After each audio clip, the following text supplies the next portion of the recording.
ঠিক আছে, সবকিছু ওকে থাকলে আমরা কন্ট্রাক্টে সাইন করবো। দুপুরে খাবারের সময় হয়ে গেছে, খাবারটা খেয়ে নাও। দেখতে পাচ্ছ তো আমি ক্লায়েন্টের সাথে কথা বলছি, তুমি খাবার নিয়ে যাও, পরে খাবো আমি। না না না, পরে খেলে হবে না, খাবারের সময় হয়ে গেছে তো, তুমি খাবারটা খেয়ে নাও। আহ, বলছি তো পরে খাবো। আরে আমি খাবারটা বের করে দিচ্ছি, তুমি খেয়ে নাও। তুমি দেখতে পাচ্ছ না আমি একটা জরুরি মিটিংয়ে বসছি? তুমি খাবারটা রেখে দাও, রেখে চলে যাও, আমি পরে খেয়ে নিবো। না না, আমি যাব না, তুমি আমার সামনে খাবে। তুমি খেয়ে নাও না প্লিজ। আহ, কথা শুনছো না কেন? ম্যাডাম, আমরা এখানে একটা ইম্পর্টেন্ট মিটিং করার জন্য বসছি, আপনারা অফিসের মধ্যে কি শুরু করছেন? আর এই লোকটা কে? এই লোকটা অফিসে কিভাবে ঢুকলো? ম্যাডাম, এই লোকটা কে? আর ওর এত বড় সাহস, ও আপনার সাথে তুমি তুমি করে কথা বলতেছে? মানে এই, তোমাকে কতবার বলতেছি আমি একটা ইম্পর্টেন্ট মিটিংয়ে রইছি, আর তুমি তুমি এখানে তারপরে জোরাজোরি করতেছো। যাও, বের হও তুমি। আমি তোমার কোনো কথাই শুনবো না।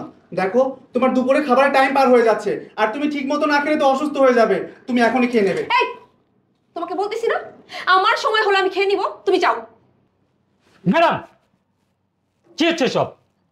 আর এই লোকটা এত বড় স্পর্ধা, ও আপনাকে টাচ করছে, আপনি এখন কিছু বলছেন না কেন? সিকিউরিটিকে ওকে ঘাট ধাক্কা দিয়ে অফিস থেকে বের করে দেন। মানে আপনারা বসুন। শুনুন, আপনারা এখানে মিটিং করতে আসছেন, চুপচাপ মিটিং করবেন। আপনারা এত কথা বলছেন কেন? আর কি বললেন? আমাকে সিকিউরিটি ডেকে ঘাট ধাক্কা দিয়ে বের করে দিবেন? আপনি জানেন আমি কে? এই, কে রে তুই? তুই কে? আমি আমি হচ্ছি। এই চুপ। মানে আসলে হয়েছে কি, ও আমার বাসার কাজের ছেলে। কি? কাজের ছেলে? আমরা তো ভাবলাম কি নাকি। আসলে ম্যাডাম, কাজের ছেলেকে না এতটা লাই দেওয়া উচিত না। মানে আসলে ও সবসময় আমার দেখাশোনা করে, আমার খেয়াল রাখে, এই জন্য আমি ওর মায়া করতাম। আর ও লাইফে আমার মাথায় উঠে গেছে, কোন জায়গায় কার সাথে কিভাবে কথা বলতে হবে সেটাও ভুলে গেছে। মানে প্লিজ আপনারা কিছু মনে করবেন না, আপনারা বসুন। আরে তুই যা, যা। নেহা, তুমি এসব কি বলছো? একদম চুপ, আর একটা কথা বলবি না। বের হ, বের হ আমার চোখের সামনে থেকে, প্লিজ আপনারা কিছু মনে করবেন না। ঠিক আছে ম্যাডাম, আমরা তাহলে ডিলটা এখন ফাইনাল করতে পারি। জি।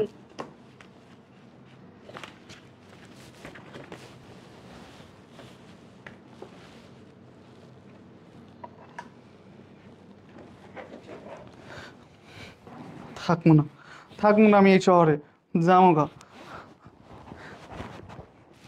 চলে যাবো আমি। শ্রাবণ, কোথায় যেতেছো? এদিকে আসো।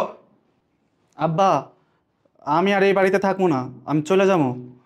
চইলা যেতেছো মানে? বুঝলাম না কিছু। কি হয়েছে? এদিকে আসো।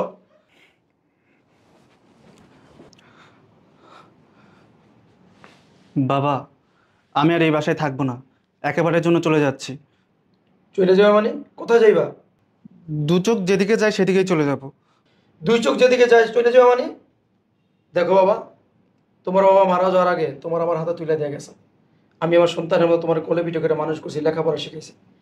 তোমার বাবার একটা ইচ্ছা ছিল যে আমার মেয়ের সাথে তোমাকে বিয়ে দিব, সেটাও আমি করছি। আজকে তুমি দুই চোখ যেদিকে যায় সেদিক চলে যাবা কেন বাবা? আমার মেয়ের সাথে কি তোমার কোনো ঝগড়া হয়েছে? কি ব্যাপার বাবা, চুপ করে আছো কেন বলো? বাবা, আমি আজকে দুপুরবেলায় নেহার অফিসে গিয়েছিলাম নেহার জন্য দুপুরের খাবার নিয়ে। আমার এই বেশ পোশাক দেখে অফিসের লোকরা জিজ্ঞেস করছিল এই লোকটাকে। তারপর নেহা আমার পরিচয় না দিয়ে ও অফিসের লোকদেরকে বলেছে আমি নাকি ওর বাড়ির কাজের ছেলে। এমনকি ও অফিসের লোকদের সামনে আমাকে অপমানও করেছে। কি বলো?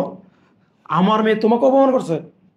হ্যাঁ বাবা, শুধু তাই নয়, আপনার মেয়ে আমার গায়েও হাত তুলেছে, তারপর আমাকে অপমান করে অফিস থেকে বের করে দিয়েছে।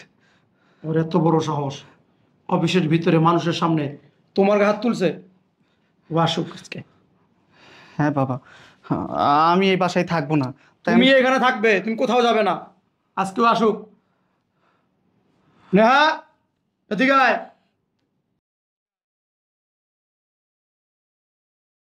বাবা, ওকে আর কিছু বললেন না, যা অপমান হওয়ার তো আমি হয়েছি, নতুন করে আর অপমান হতে চাই না। মানে বাবা কি বলবো বলো। এগুলো আমি কি শুনলাম? জামাইরে কাজের ছেলে বলে অফিসের ভিতরে সবার সামনে গায়ে হাত তুলে অপমান করে অফিস থেকে বের করে দিছ। বাবা, তুমি তো জানো আমি ওরে এই ধরনের পোশাক আশাক পরতে কতবার নিষেধ করছি, কিন্তু ও ও তো আমার কোনো কথাই শোনে না। আজকে কি করছে জানো? আজ আমি আমার অফিসে ক্লায়েন্টদের সাথে ইম্পর্টেন্ট মিটিং করছিলাম, আর আজকে ও এই ধরনের পোশাক পরে অফিসে গিয়েছে দুপুরের লাঞ্চ নিয়ে।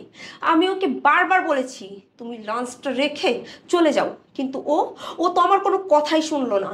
ও আমার হাত ধরে টানাটানি করছিল, আর ক্লায়েন্টদের সামনে আমার সাথে তুমি তুমি করে কথা বলছিল। তাই আমি কি করব? অফিস আমার ইম্পর্টেন্ট মিটিং ছিল, আমি তো ওরে বোঝানোর চেষ্টা করলাম, ও তো বুঝলো না। পরে বাধ্য হয়ে আমি ওর পরিচয় গোপন করছি।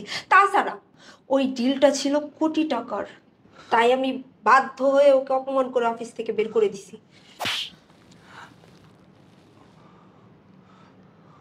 ও এই পোশাক পরে তোর অফিসে যাওয়ায় তুই অফিসে সবার সামনে তুই আর অপমান করছিস। ও যে তোর স্বামী সেটা তুই গোপন করছিস, সবার সামনে ওর গায়ে তুই হাত তুলছস, অফিসে সবার সামনে ওর অপমান কইরা অফিস থেকে বের করে দিছস। এই তুই জানোস ওকে? হ্যাঁ, আর কার অফিস থেকে তুই কাকে বের করে দিছস? কেউ যার জন্য তুমি আমার গায়ে হাত তুললা, আর ওর পরিচয় তো আমাকে দিতে হবে না। ওর পরিচয় তো আমি খুব ভালোভাবেই জানি। ও তো তোমার কোনো এক বন্ধুর ছেলে, তার সাথে তুমি আমাকে জোর করে বিয়ে দিছো। আমি তো বিয়ে করতে চাইনি, কিন্তু তুমি তুমি আমাকে জোর করে এইরকম একটা অশিক্ষিত গাইয়া ক্ষেতের সাথে বিয়ে দিছো, যাকে নিয়ে আমি আমার কোনো বন্ধু বান্ধব কোনো ক্লায়েন্টের সামনে যেতে পারি না। গেলে ওর জন্য, শুধুমাত্র ওর জন্য আমার অপমানিত হতে হয়। চুপ, একদম চুপ, কোনো কথা বলবি না। তুই কাকে গাইয়া খ্যাত শিখিতে বলতেছস? তুই জানোস ওকে? ওর পরিচয় দিলে তোর মান সম্মান থাকে না। এই তুই যে মান সম্মানে বড়াই করতেছস এটা কার অবদান? ওর অবদান। আজকে যে অফিস থেকে তুই ওর অপমান করে বের করে দিছস, জানোস সে অফিসের মালিককে? ও, আর ওর অফিস থেকে তুই ওর অপমান করে বের করে দিলি। বাবা, তুমি এসব কি বলছো? ওই অফিসের মালিক ও মানে? বাবা, তোমার কি মাথা ঠিক আছে? হ্যাঁ, আমার মাথা ঠিক আছে। শুধু অফিসের মালিক না, আমার বিষয় সম্পত্তি গাড়ি বাড়ি যত কিছু আছে সব কিছুর মালিক হচ্ছে ও। বাবা, আমার মনে হচ্ছে এবার তোমার মাথাটা সত্যি সত্যি গেছে। ওর মতো একটা ভিখারির বাচ্চা যদি এত কিছুর মালিক হয়, তাহলে তুমি কি? হ্যাঁ, আমার মাথা নষ্ট হয় না, আমি ঠিকই বলতেছি। এই যে টাকা পয়সা বাড়ি গাড়ি যাই দেখতেছস, এগুলোর মালিক আমি না। এগুলোর মালিক কি জানোস? আমার বন্ধু আফজাল চৌধুরী, ওর বাবা। ওর বাবা যখন মারা যায় ও অনেক ছোট, আমার হাতে ওর তুলে দিয়ে গেছে।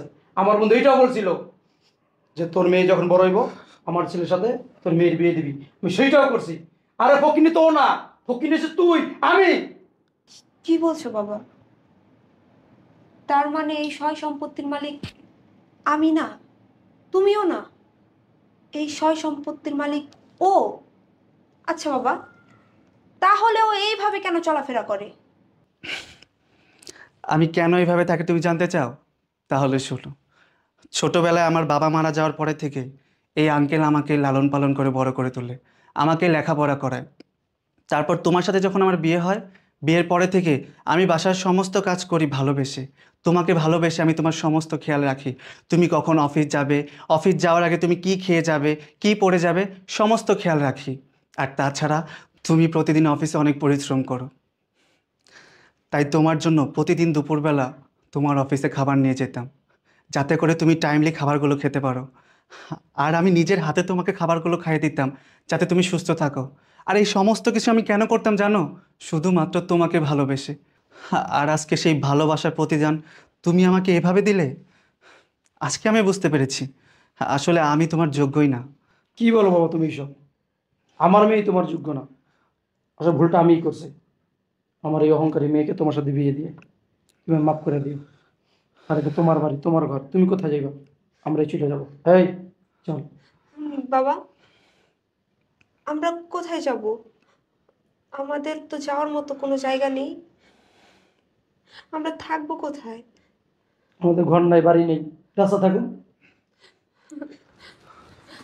শ্রাবণ, শ্রাবণ, দেখো, আমি ভুল করে ফেলছি। আমি তোমার সাথে যা করছি, এতদিন অন্যায় করছি, প্লিজ তুমি আমাকে মাফ করে দাও। আসলে আসলে আমি এখন বুঝতে পারছি টাকা পয়সা থাকলেই সব মানুষের মধ্যে অহংকার থাকে না, সব মানুষ অহংকারী হয় না। তুমি এটা প্রমাণ করে দিয়েছো। তুমি আমার প্লিজ মাফ করে দাও। আমি তো আমি তো এতদিন তোমার বউয়ের কোনো দায়িত্ব পালন করিনি।